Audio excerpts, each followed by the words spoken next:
Bollywood beauty Kangana Ranaut కొత్త cinema release కు ready అవుతుంది. దాదాపు 6 ఏళ్లుగా ఒక్క హిట్ కూడా చూడని కంగనా అప్కమింగ్ మూవీస్ తో బిగ్ హిట్ ను టార్గెట్ చేస్తూ ఉన్నారు.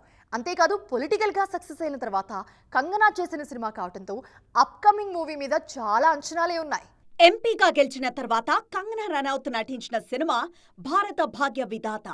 రియల్ ఇన్సిడెంట్స్ ఆధారంగా తెరకెక్కిన ఈ సినిమాలో నర్స్ పాత్రలో నటించారు కంగనా. ముంబై అటాక్ టైంలో ఒక హాస్పిటల్లో చిక్కుకున్న పేషెంట్లను అదే హాస్పిటల్లో పనిచేసే నర్సులు ప్రాణాలకు తెగించి ఎలా కాపాడారు అన్న కథతో ఈ సినిమాను రూపొందించారు. థ్రిల్లర్ జానర్లో తెరకెక్కిన ఈ సినిమా జూన్ 12న ప్రేక్షకుల ముందుకు రానుంది. ఈ మూవీతో సిల్వర్ స్క్రీన్ మీద కూడా బిగ్ సక్సెస్ ను టార్గెట్ చేస్తున్నారు కంగనా. 2019లో రిలీజ్ అయిన మణికర్ణిక సినిమా తర్వాత కంగనా ఖాతాలో ఒక్క హిట్ కూడా లేదు. గ్యాప్ తీసుకోకుండా బ్యాక్ టు బ్యాక్ సినిమాలు చేసినా సక్సెస్ మాత్రం రాలేదు.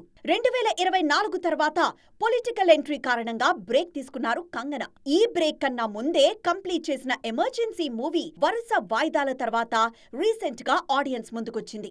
ఆ సినిమా కూడా ఆశించిన స్థాయిలో మెప్పించలేకపోవడంతో అప్కమింగ్ మూవీ భారత భాగ్య విధాత మీద భారీ ఆశలు పెట్టుకున్నారు.